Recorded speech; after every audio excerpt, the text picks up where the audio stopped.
जी दोस्तों, क्या आप अपनी पहली प्रॉपर्टी परचेज करने जा रहे हैं और आप असमंजस में हैं कि किस प्रकार के जो है आप प्रॉपर्टी या अपार्टमेंट में आप लोग या टाउनशिप में आप लोगों को एंट्री करना चाहिए, जिससे आप लोगों को आगे चल के आपका जो रेंट है वो भी ना भरना पड़े और टाइम पे आपको अपना घर मिल जाए। पिछले कुछ समय पे देखा गया है कि चाहे वो दिल्ली एनसीआर हो, चाहे लखनऊ का रियल इस्टेट हो, बड़े बड़े ब्रांड्स कोलैप्स कर गए हैं। जिसमें आप अगर एनसीआर में देखेंगे तो सुपरटेक जैसा ब्रांड हो गया, जेपी, आम्रपाली जैसे ब्रांड्स वहाँ पे और कोलैप्स कर गए हैं। अगर मैं लखनऊ की बात करूं तो यहाँ पे अंसल एपीआई जैसा ब्रांड हो या आपका रोहतास जैसा ब्रांड जो हो, वो सब कोलैप्स कर गए और कुछ ब्रांड यहाँ से वापस चले गए। वो तो उस जगह पे आप लोगों को आपके जो पोर्टफोलियो है, जो प्रॉपर्टी इन्वेस्टमेंट का है, उसमें किस प्रकार की प्रॉपर्टी आपको अपने बास्केट में रखना चाहिए, उन्हीं सब बिंदुओं पर इस विषय में चर्चा करूंगा।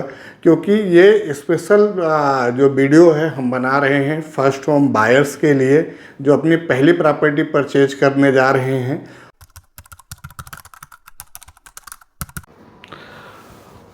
जी दोस्तों, आगे हम इन्हीं बिंदुओं पर चर्चा करेंगे कि जो फर्स्ट होम बायर्स हैं वो इन्वेस्टर से कैसे अलग हैं। अगर हम इन्वेस्टर के बारे में आप लोगों से कुछ जानकारी साझा करें तो जो रियल इस्टेट प्रॉपर्टी में इन्वेस्ट करने वाले लोग होते हैं वो भी उसी प्रकार के होते हैं जैसे लोग शेयर मार्केट में इन्वेस्टमेंट करते हैं। इनके पास में अलग अलग डेवलपर का जो है अलग अलग प्रोजेक्ट में इनके पैसे लगे होते हैं। एक इनके पास में डाइवर्सिफाइड जो है इनका पोर्टफोलियो होता है, जहाँ पे ये कुछ प्रोजेक्ट में अगर प्रॉफिट कमा रहे हैं, कुछ एक आध प्रोजेक्ट अंसल के जैसे या जेपी के जैसे अगर फंस भी गया तो इनको कुछ फर्क नहीं पड़ रहा है। वहीं पे जो फर्स्ट होम बायर्स होते हैं उनके साथ में ये होता है कि उनकी सारी जमा पूंजी जो है वो उसी प्रोजेक्ट में जा रही है, जो उनका पहला घर खरीदने के लिए जा रहे हैं। यहाँ तक कि अपनी जमा पूंजी भी देते हैं, लोन की ईएमआई भी स्टार्ट हो जाती है और रेंट भी भर रहे हैं।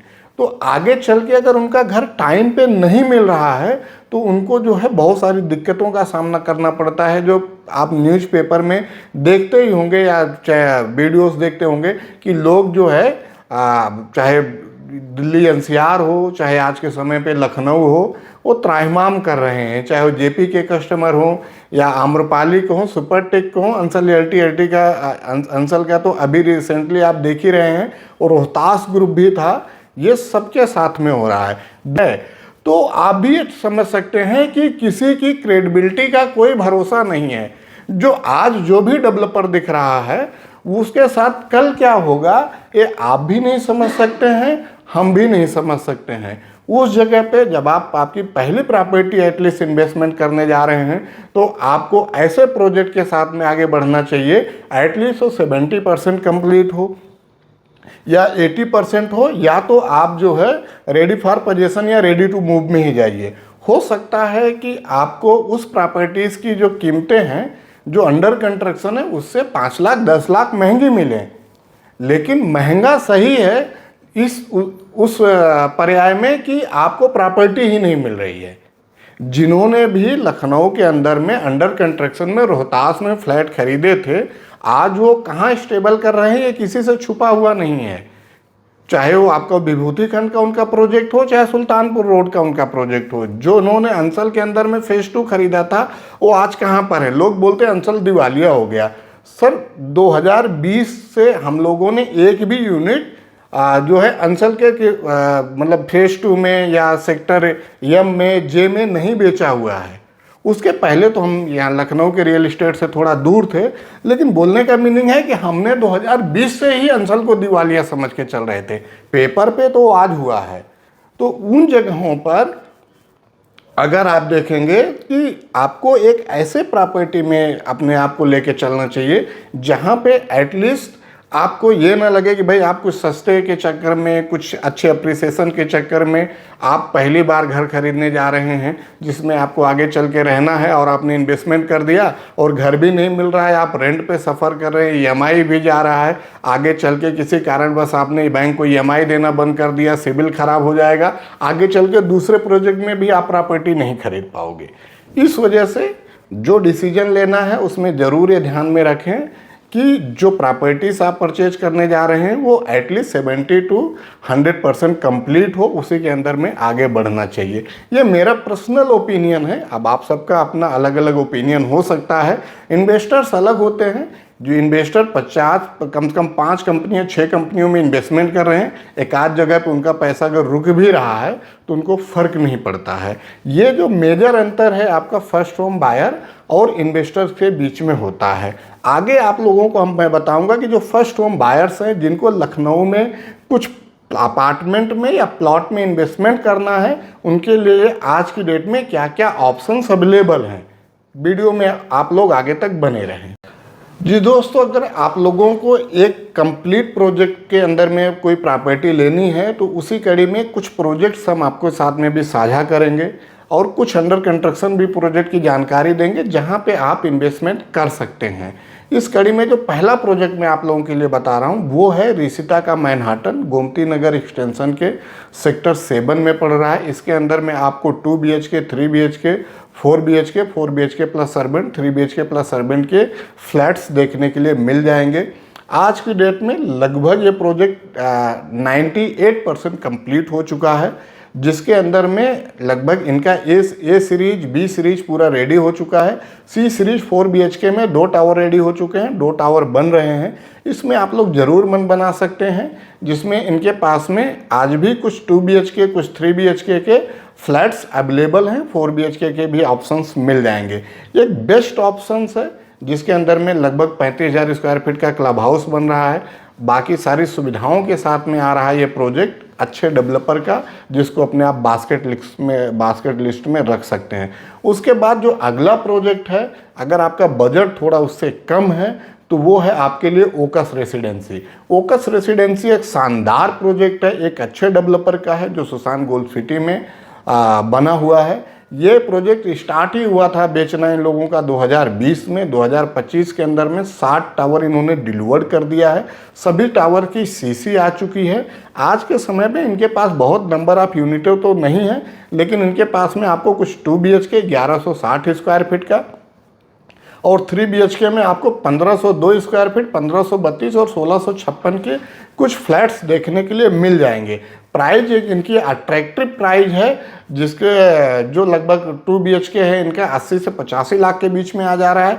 3 BHK 1 करोड़ 5 लाख के आसपास में स्टार्ट हो जा रहा है, जिसमें भी आप लोग अपना मन बना सकते हैं। उसी के जस्ट बगल में कियारा है। आप लोगों का अगर बजट थोड़ा और कम है और एक ऐसी जेंट्री में चाहिए जहां पे सिर्फ 2 BHK हो, तो कियारा भी आप मार्क कर सकते हैं। उसके अंदर में 1050 से 1265 के बीच में जो है आपको 2 BHK के फ्लैट्स देखने के लिए मिल जाएंगे।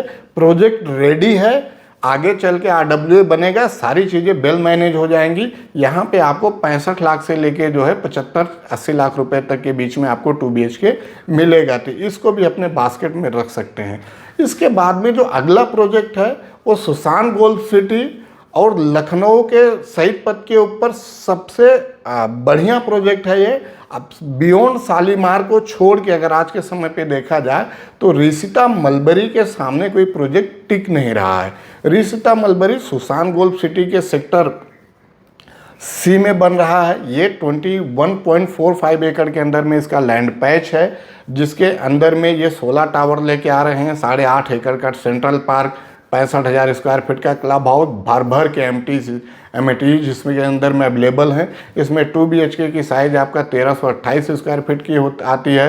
3 BHK 1893 स्क्वायर फीट का है। 3 BHK plus servant 1964 square feet का है।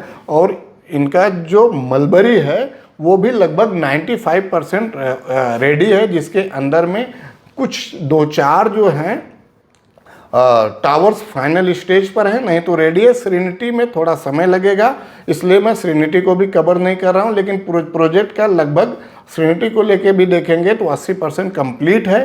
तो आगे चल के इसमें भी आप लोग इन्वेस्टमेंट कर सकते हैं। प्राइजिंग इनकी जो जा रही है लगभग 2 BHK 1 करोड़ 6-7 लाख रुपए से स्टार्ट हो जाता है और 3 BHK प्लस सर्वेंट 65 से 70 के बीच में जा रहा है। और 3 BHK उससे बड़ा जो आपका 20 सीरीज का है लगभग वो 2.25 के आसपास में 2.10 से 2.20 के बीच में चला जा रहा है, तो आप उसको भी मार्क कर सकते हैं। उसके अलावा जस्ट उसी के बगल में ऑनॉक नेचुरा है, अगेन फाइनल स्टेज पर है, बिल्डिंग के अंदर में फिनिशिंग का काम चल रहा है। इन सब बिल्डिंगों में आपको फ्रेश की इन्वेंट्री थोड़ा कम देखने के लिए मिलेगी। नेचुरा में आपको रीसेल की यूनिटें मिल जाएगी, हमारे पास में अवेलेबल है, आप उसके लिए हमको कॉल कर सकते हैं। इसमें 2 BHK प्लस एसटीडी आपका 1481 स्क्वायर फीट का था और 3 BHK आपका 2055 स्क्वायर फीट का था, 2095 स्क्वायर फीट का था। 3 BHK प्लस सर्वेंट प्लस जो है आगे जो है स्टोर अगर देखेंगे तो 2275 स्क्वायर फीट में बहुत बड़ा मतलब आप समझिए कि उसकी जो बालकनी है वो देखते हुए बनती है। हमारे पास एक यूनिट अवेलेबल है जहां से आप देखेंगे कि वहां से अनकट व्यू आपको सही तक दिखेगा। तो आप ऑनॉक नेचुरा को भी अपने बास्केट में रख सकते हैं। एक अच्छा प्रोजेक्ट, अच्छा लोकेशन, थीम बेस्ड प्रोजेक्ट ये लोग बनाते हैं। उसके अलावा बजट आपका थोड़ा और कम है कि भाई आपको लगता है कि नहीं हमारा ये सेगमेंट नहीं, हमें कम में जाना है, तो एक्सला कुटुंब one of the best options Sultanpur road के ऊपर आप उसमें भी जाके देख सकते हैं। उसके अंदर में 2 BHK 900 स्क्वायर फीट का था, 3 BHK 1080 स्क्वायर फीट का था। अप्रोक्स लगभग 50 लाख से लेके 65 लाख के बीच में आज की डेट में वहाँ पे 2 BHK 3 BHK मिल जा रहा है। तो आप लोग उसको भी अपने बास्केट में रखिए।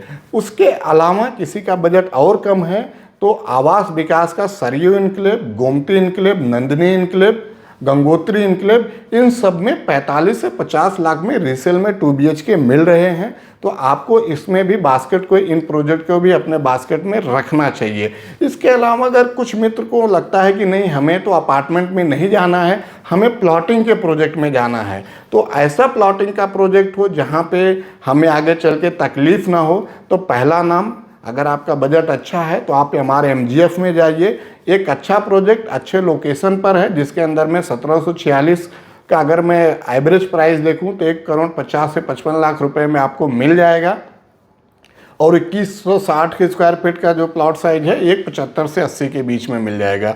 उसके अलावा सेकंड ऑप्शन आता है आपका pintail park city. Pintail park city का फेज 1 रेडी हो चुका है, फेज 2 भी उनका लगभग आपका जो देखेंगे तो 80% काम पूरा हो चुका है। तो फेज 1 फेज 2 में पिंटल पार्क सिटी के अंदर में भी आप बढ़ सकते हैं, जहां पे एवरेज उनके प्लॉट की कीमत जो है लगभग 1,15-20 लाख से लेकर 1.5 करोड़ के बीच में जा रही है। तो आप पिंटल पार्क सिटी को भी अपने बास्केट में रखिए। उसके अलावा जो अगला प्रोजेक्ट मैं आपको बात करूँगा, अगर प्लॉटिंग में जा रहे हैं तो सुसान गोल्ड सिटी के अंदर में स्टेलर ओकस गोल्ड व्यू, अंसल से अलग एक टाउनशिप जो नोएडा की कंपनी ने बनाया हुआ है। लगभग 18 एकड़ का लैंड पैच था, अंसल से प्लॉट खरीदा, फिर से LDA गए, मैप सेंक्शन कराया, उसके बाद में फिर उन्होंने जो है लॉन्च किया और फिर LDA से CC लिया और बेचा। तो आज के समय पे जो भी अंचल के सारी चीज़ें दिक्कतें चल रहे हैं उनसे इन प्रोजेक्ट पे कोई दिक्कतें नहीं हैं। तो आप इसमें भी मार्क कर सकते हैं। 1614 स्क्वायर फीट का प्लॉट साइज जिसके अंदर में आपको देखने के मिल जाएगा। एवरेज कीमत 1,25 से 30 लाख रुपए के बीच में देखने के लिए मिलती है। अगेन अगला प्रोजेक्ट आपका है वो ओकस इनक्लेव है, पारदोस ओकस इनक्लेव। इसके अंदर में 1378 स्क्वायर फीट के प्लॉट साइज मेजर थे, वो अभी कुछ 1-2 रीसेल में अवेलेबल हैं, तो वो भी आप बास्केट में रख सकते हैं, जिनकी एवरेज कीमत जो है लगभग 1,15 लाख से 1,17 लाख के बीच में जा रही है। उसके अलावा अगर आप प्लॉटिंग के प्रोजेक्ट में और आगे बढ़ना चाहते हैं तो आप गोमती नगर एक्सटेंशन में LDA के कुछ प्लॉट्स देख लीजिए, या आवास विकास का बिंद्रावन योजना के आसपास में अभी आप रीसेल के प्लॉट अपने लिए मार्क कर सकते हैं। और उसके अलावा अगर प्लॉटिंग में देख रहे हैं तो बिंद्रावन योजना में ही कहलोन है, उसको भी आप अपने बास्केट में रख सकते हैं। अगर आपका बजट थोड़ा कम है, जहाँ पे आपको प्लॉट चाहिए, तो आप कैलासा इनक्लेव एक बढ़िया प्रोजेक्ट है, रेडी हो चुका है, लोग मकान बना रहे हैं, उसके अंदर उसको भी अपने बास्केट में रख सकते हैं, जहाँ पे 75 लाख रुपए से एवरेज 1200 का एरिया आपको मिल जाएगा। उसके ऊपर 1500 का एरिया है या जो है 1800 का एरिया है, वो भी देखने के लिए मिलेगा आपको 6000 से 6200 के रेट में।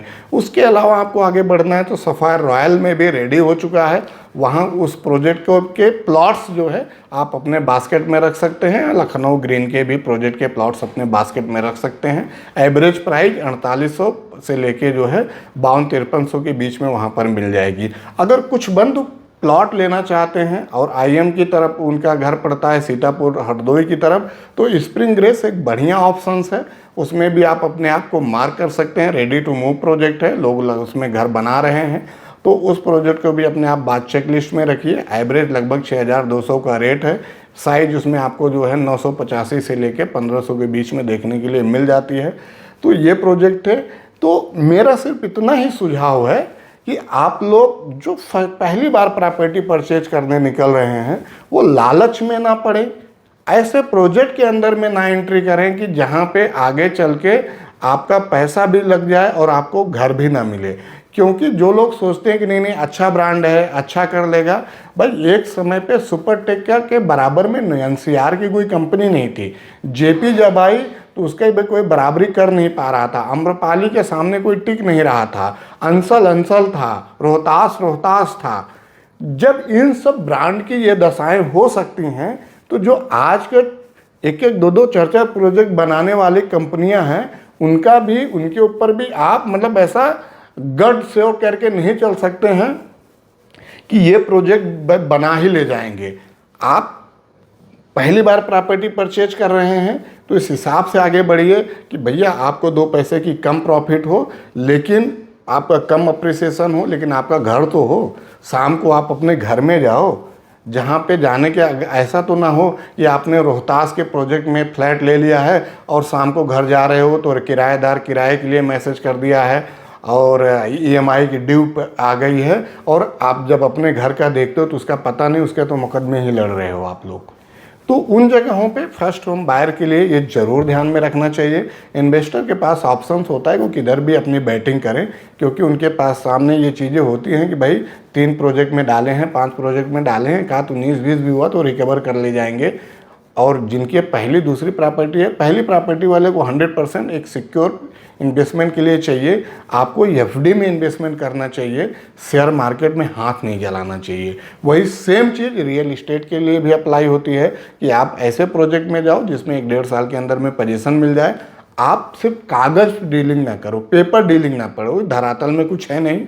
आपको एक बाहर आउटसाइड में एक सिंपल बना दिया गया है, आप सिंपल देख रहे हो, आप सोच रहे हो कि वैसा मिल जाएगा। भाई साहब, जो सिंपल होता है उसमें हाइट 12 फीट की रखते हैं, 11 फीट की रखते हैं, बालकनी 6 फीट चौड़ी करते हैं, बताते 4 फीट है। उस समय पर आपको लगता है कि बहुत चौड़ा है, लेकिन जब वो धरातल पे चीज़ें आती हैं तो बदल जाता है।